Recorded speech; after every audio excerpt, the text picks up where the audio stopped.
સીનનો દુખાવો, scene pen સૌથી મોટો, જેટલા બી રનર્સ બધા લોકોનો આ મેઇન પ્રોબ્લેમ હોય છે કે સીન પેન. અમે જ્યારે દોડતા હતા ત્યારે અમને પણ થતું હતું, અને એવું કોઈ પ્લેયર નહીં હોય કે જેને સીન પેન શરૂઆતમાં નહીં થયું હોય. જેટલા બી સારા એથ્લેટ હશે બધા લોકોને સીન પેન થાય. તમે લોકો દોડો છો તો તમને પણ થાય, એમાં કંઈ બહુ મોટી વાત નથી, એમાં કોઈ ટેન્શન લેવાની એ વાત નથી. સીન પેન છે એની પ્રોપર ટ્રીટમેન્ટ છે. આ જે કહેવાય ડૉક્ટર જોડે બી તમે જશો તો પણ આ જ પ્રોટોકોલ જે કહેવાય રાઇસ પ્રોટોકોલ, RICE પ્રોટોકોલ. હવે દરેક પોઈન્ટ શું છે હું તમને સમજાવીશ.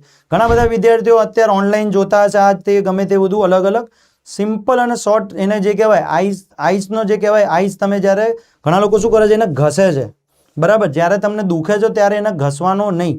આઈસિંગ મતલબ એને એના ઉપર શેક કરવાની વાત છે. જ્યાં જ્યાં જે પાર્ટ ઉપર તમને દુખે એના ઉપર તમારે બરફને 10 થી 15 મિનિટ મૂકી રાખવાનું. એવું દિવસમાં 3 ટાઈમ કરવાનું, પહેલી વસ્તુ, બરાબર. અને સીન પેન વસ્તુ ક્યારે થશે? જ્યારે તમે, મેં કીધું એવી રીતે, શરૂઆતમાં ફાસ્ટ રનિંગ ચાલુ કરશો, શરૂઆતમાં હેવી ડ્રીલ એક્સરસાઇઝ ને એવું બધું ચાલુ કરી દેશો, શરૂઆતમાં તમે રોડ ઉપર દોડશો, બરાબર, તમારા જોડે પ્રોપર શૂઝ નહીં હોય, તો આ બધા એના કારણો છે. જો શરૂઆતના સ્ટેજમાં તમે પગ પછડાય એવી એક્ટિવિટી ચાલુ કરી દીધી તો તમને 110% સીન પેન થશે.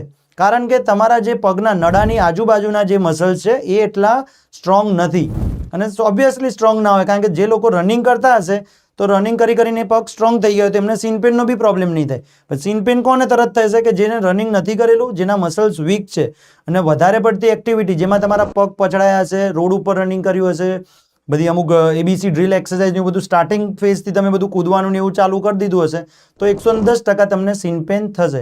તો શરૂઆતના 10 દિવસ જે કહેવાય સ્લો જોગિંગ, આરામથી રનિંગ કરો, થોડું તમારો સ્ટેમિના વધે, થોડા પગ તમારા મજબૂત થાય, પછી તમારે જેટલી કેપેસિટી હોય એ રીતે રનિંગ કરો. પણ શરૂઆતના 10 દિવસ હું તમને સજેસ્ટ કરીશ કે એવું હેવી કોઈ ટ્રેનિંગ ના કરો, અને બહુ વધારે પડતું દોડવાનું પણ અવોઇડ કરો. ભલે ધીરે ધીરે કરો, 2 રાઉન્ડ 4 રાઉન્ડ બ્રેક લઈને કરો, ઇન્ટરવલ ટ્રેનિંગ પ્રમાણે કરો, તો તમને કોઈ ઇન્જરી નહીં આવે. બીજી વસ્તુ, RICE પ્રોટોકોલ શું છે? સૌથી પહેલું છે રેસ્ટ કરો. જેવું તમને સીન પેન થાય છે તો એને રેસ્ટ આપો. રેસ્ટ એટલે 1 કે 2 દિવસ તમે રેસ્ટ કરશો તો કમ્પ્લીટ ઓકે થઈ જશે. પણ જો તમે એને ગણકારશો ને દોડ્યા કર્યું ઉપરને ઉપર તો એ તમારું આખું અઠવાડિયું 10 દિવસ બગાડશે, બરાબર.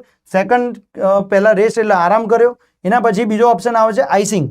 આઈસ મેં કીધું એવી રીતે એને ઘસવાની જરૂર નથી. જ્યાં બી તમને દુખે છે લોઅર બોડીમાં, જેમ કે ઘણા લોકોને ની પેન થશે, ઘણા લોકોને પગનું કાંડું દુખશે, તો તમારા જે જોઈન્ટ્સ છે ત્યાં એને આઈસિંગ કરવાનું. આઈસ એટલે 10 થી 15 મિનિટ એને મૂકી રાખવાનું અલગ અલગ પાર્ટ ઉપર, અને દિવસમાં 2 થી 3 વાર કરો એટલે આરામથી 3 દિવસમાં તમને જે સીન પેન થતું હશે એમાં તમને રિલીફ મળશે, બરાબર.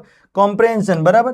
હવે કોમ્પ્રેન્શનમાં શું કહેવાય કે હલકા હાથે, ઘણા લોકો શું કરે છે એને બહુ મસાજ, ધારો કે તમે કરો છો તો એને બહુ દબાઈને નહીં કરવાનું. જો મસલ્સ ત્યાં વીક પડ્યા છે ને તમે ઉપર એને બહુ જ વધારે પડતું પ્રેશર આપશો તો પણ તમને દુખાવો થશે. કોમ્પ્રેન્શનમાં તમારે શું કરવાનું છે?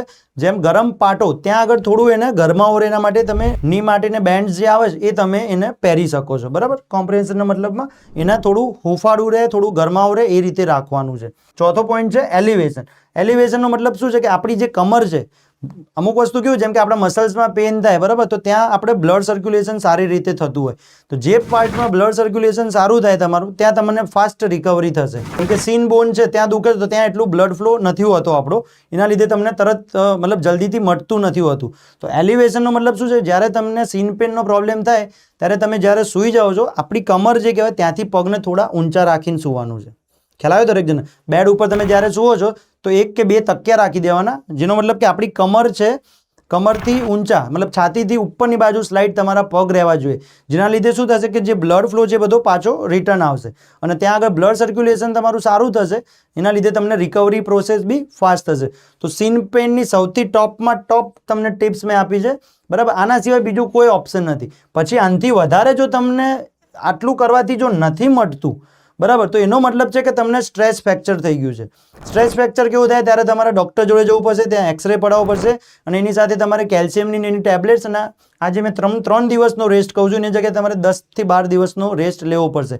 તો જે પણ વિદ્યાર્થી મિત્રો અત્યારે આવનારી ભરતી માટે તૈયારી કરે છે તો આ સીન પેન માટે, અને સૌથી કોમન તકલીફ છે સીન પેન.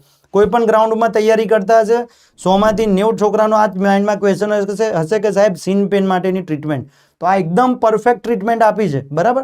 આનાથી બેસ્ટમાં બેસ્ટ કોઈ ઇલાજ નથી. આ ફોલો કરશો 1,00,000% તમને રિકવરી મળી જશે, બરાબર.